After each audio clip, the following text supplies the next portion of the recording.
Can you talk a bit about the value of having a guy like Dejon Edwards or Kendall Milton when you're trying to clutch those touchdowns in the red zone? Oh yeah, Kendall, he's a bigger back, so it's harder for people, to wrap him up, and he runs physical too. And Dejon, he's so small, and he gets, when he gets down there, it's hard to see him, and then he'll just crease through there, and he might bust one for a deep run. So it's very valuable to have them too. And then Kendall too, he'll run through somebody's face too.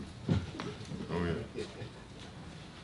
Hi Warren, being from Brunswick, just curious on your thoughts of the Georgia-Florida game growing up, and obviously having a lot of people, kind of Georgia students, come down to that area. What your thought process on that was growing up. Oh yeah, growing up is always was a huge experience. Everybody comes into town, cookout. Just all the family come back into town. My uncles, they normally come down for it. So, growing up, that was just a huge experience for me. Obviously, you guys scored 55 points on Saturday. Where do you think that you have improved as a whole offense in the past 3-4 weeks? Being more consistent, being more consistent on third downs and in the red zone too. Scoring touchdowns once we get down there. Just keep pushing forward, getting better at that every week. From looking at yourselves and self-scouting and stuff over the past couple of days, where is this offense right now? Do you think y'all had a bit of a lull there for a while? Where are y'all at as an offense heading into this home stretch of the season? We definitely had our struggles. A lot of penalties were messing us up. We weren't scoring in the red zone, so we had to, get back to work and, figure out that stuff. And then just little mistakes that we were messing up on that was preventing us from having those huge plays and, bringing us back and all that type of stuff. Offensive line was on the midseason list for the Joe Moore Award today. Just how exciting is that for this group, and where do you think y'all have improved the most over the course of 7 games? Yeah, I just saw that actually walking up here. That's a huge accomplishment for us, but we want to win it. Being on the list, we're excited and we're thankful for being on it, but we want to win it. And I think we've become more consistent in the run game, but we have to do better. Still little stuff that we need to fix, and yeah.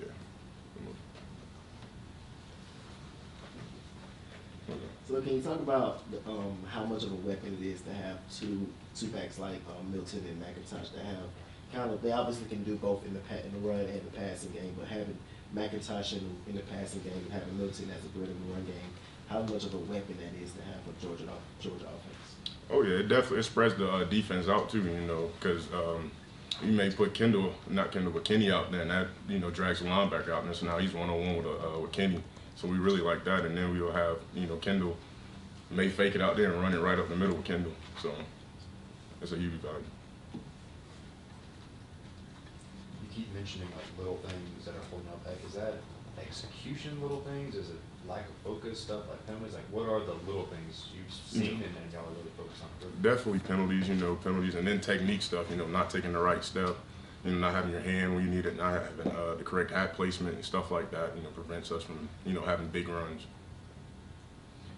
Nolan, who we're going to hear from in a minute, from Savannah, makes big plays in this game last year. Can you tell that the Georgia-Florida game maybe means a little bit more to him, or he's maybe a little bit more amped up going into this game, given he's from that area and what he's done in the past for this team in that game?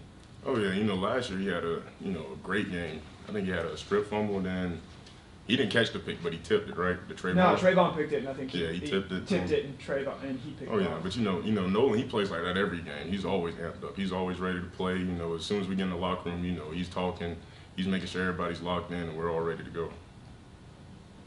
Warren, as an offensive lineman, how valuable is a bye week as far as just wear and tear and trying to get through an entire SEC slate as an offensive lineman? Oh yeah, it's definitely. We love it, even though we're still going to come in this week and try to get better, work on the things we need to. But, definitely not having a game this week helps us, get back in the recovery room, getting little aches and stuff back normal. Can you talk a bit about where you've seen Stetson grow from last year to this year? And obviously you guys go to a lot of the passing game now. What kind of allowed him to grow from where he stood in the field? I think just being more vocal. This year he's been way more vocal than he was last year. He's making sure everybody getting in the right spots. And in that practice, he's just picking us up, making sure everybody's ready to go. Do you find it valuable to go over some teams during this open week that you're going to face later in the season in terms of learning some of the concepts or some of the schemes? Do you recall when those games come up later? Wait, what did you say? Can you repeat that for me? Kirby said that you guys are kind of touching on some of the opponents that you'll face in the next 5 games. Do you remember that as those game weeks come up in terms of the concepts or schemes that you learned? Is it valuable to learn? Oh yeah, we started a little bit from each team, and when that week comes up, you'll remember it. It'll click for you once we get out there and we start doing the rest. It'll click for you like, oh yeah, we did this during the bye week. So yeah, it definitely helps.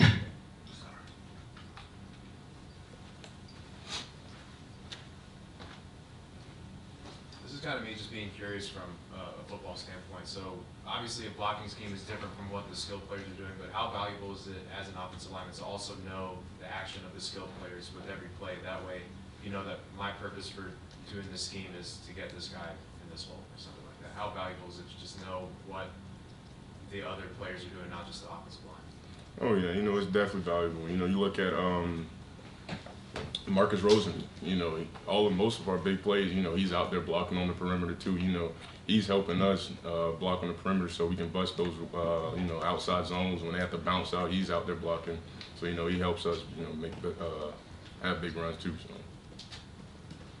Warren, how different does a bye week look for a player? And, does it allow you to do anything interesting outside of football, or is it still kind of a regimented kind of week? It's still the same. The only thing, I'll probably go home this weekend, see the family, relax, watch a little football. But, during the week, we're still grinding, we're working. Thank you all. Thank you.